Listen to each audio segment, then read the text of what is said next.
don't know about you, but for most of my life, I never fully understood the term self-worth.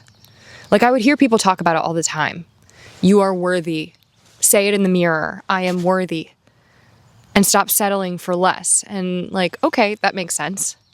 But how does that actually translate into day-to-day life? Like many people, I grew up in a family where self-worth wasn't really something that was embodied. And it certainly wasn't something that was instilled in me at an early age. What was instilled in me early on was negotiation with myself about what I feel is true or right. And just always feeling like I have to prove myself in my environment or live by other people's terms. Never be the one to set them myself. Well, all of that changed over the past 2 years when I found myself on this path towards differentiation and sovereignty. But before we get any deeper into it, if you're new here, hi, my name is Rune. On this channel, we talk about psychological differentiation, power dynamics, sovereignty, and what it means to rebuild your life on your terms. Everything I share on this channel comes from lived experience and my own self-study. And today I'm going to share a little bit about this final closing chapter at my work exchange that I've been at over the past couple months, what I've learned about myself, about self-worth and value. So if you resonate with any of this stuff, or if you're navigating any of this terrain in your own life, go ahead and hit that subscribe button. I post weekly about topics just like this. I was not shockingly scapegoated early on in life and for most of my life because my boundaries around what I know is right or even true objectively were constantly violated, but then glossed over. This is also what absolutely obliterates people's self-worth, especially as a child, when you feel in your body when something is wrong or something doesn't make sense to you, and then everyone around you says you are the one that's making that up. How you feel and what you see right now is not true. Then what does that do to you? You have this conflict inside of yourself, and you continue to move through life with this ongoing negotiation of, I know what feels wrong or right. I know what I'm okay with or not okay with, but I also know what's expected of me and what we consider as normal or correct or generous or kind or whatever the heck people want to frame things as. It's literally gaslighting, it's manipulation, and it is distortion. And so much of differentiation and sovereignty is simply finally getting to that point inside of yourself where you stop asking the question of like, am I right? Am I crazy about this? Like, am I being fair? Am I being wrong? And you finally just know. You're not wrong. You know exactly what is fair to you. You know where your boundaries are. You know where the line is, and you know what your worth is. And there's no more of a question of what you're going to tolerate in your life. You just stop. Usually it's not even like a scorched earth situation because it comes with this like incredible detachment and neutrality. And I don't mean detachment in a way where you just don't care about people anymore, but you definitely care more about preserving your own integrity and dignity more than you do preserving pseudo-harmony and fitting in or preserving relationships that you know don't really matter in the end, because the relationships that do matter are the people who are going to support you in doing that. The people who support you in setting boundaries and being authentically who you are. It just stops being personal. You cannot rely on other people to meet you there or understand. So you stop waiting. You start setting the terms, and you basically turn your back and you start moving forward, and you don't care anymore what people have to say about it. You are never going to make everyone happy. Not everyone is going to like you or agree with you. And to be honest, the more that you step into sovereignty and authenticity, the more polarizing you are going to be. It doesn't matter who you are on this planet. So I experienced this all over again coming to this work exchange. Right after differentiating at my parents' house in Maryland, my mom could not handle me standing in my truth, could not handle me not playing the old role of smoothing and contorting and bending and people-pleasing and trying to facilitate this pseudo-harmony at the cost of my own authentic values and boundaries. Interestingly, I will point out that my dad and I get along better now than we ever did, because there's no, first of all, no triangulation of my mother in between us, and because I guess his identity never relied on me being the child. It probably actually just created tension between us because it created this sort of distorted need between us. Whereas now we're just two adults who connect. And so that's a really interesting note to make about when you do step into your sovereignty and you reclaim your self-worth. you're going to see like different effects on people. Different dynamics are going to be either destabilized or strengthened.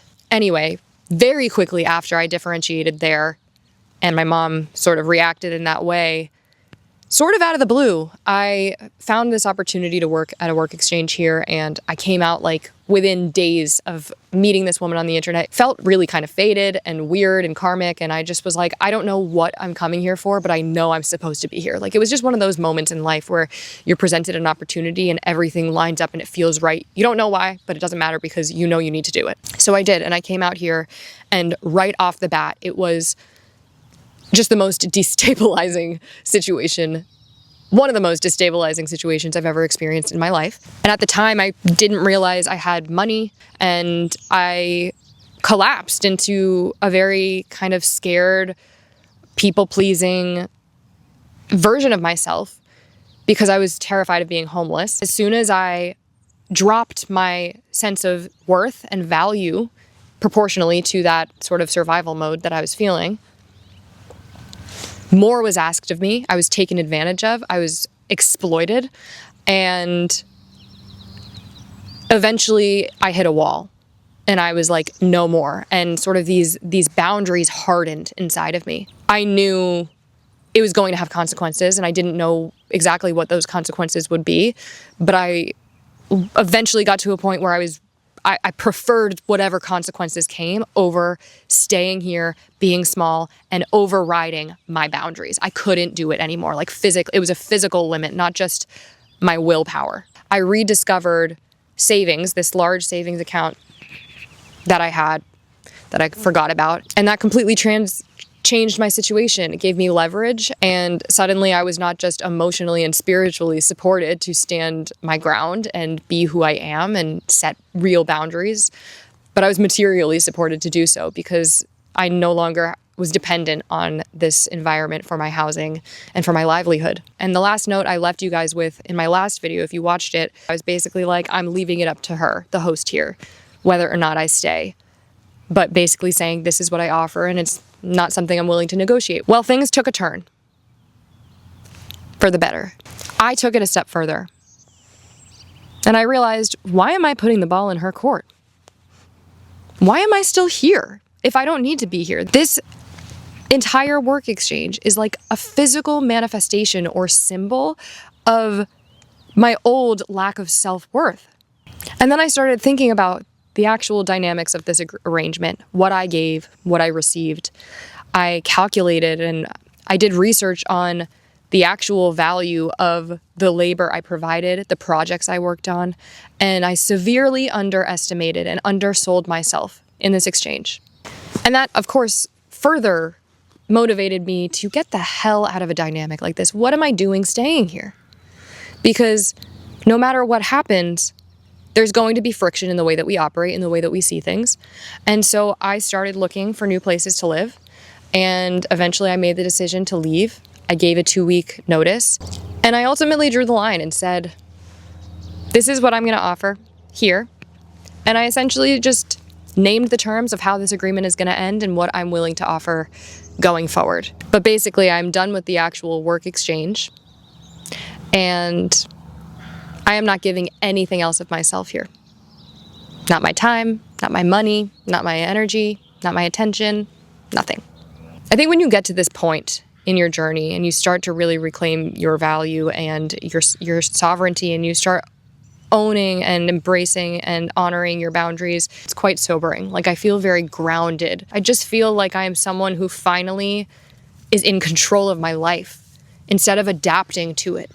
You know, I'm creating it. I am creating the terms, and everything else gets to rearrange around that. Every single one of us has the right to live this way. And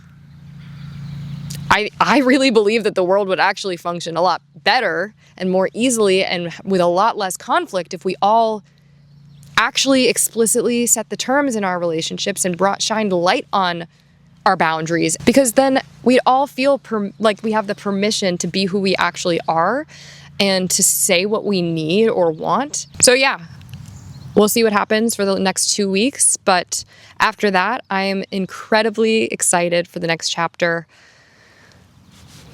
Yeah, we're moving into a city So energy is going to be really different. I'll have a lot more time to focus on the channel and on my work on the side, working with you one-on-one in private sessions. So I'm just really excited for what this next chapter has to bring. It is a leap, but I'm building the bridge as I go. Thank you so much for watching. I hope you enjoyed this video and I hope it helps you in some way. And if this is something you're navigating in your own life, I am offering one-on-one sessions. I've dropped the link in the description box below so you could learn a little bit more about that. Thank you so much for watching, and I will talk to you guys so soon.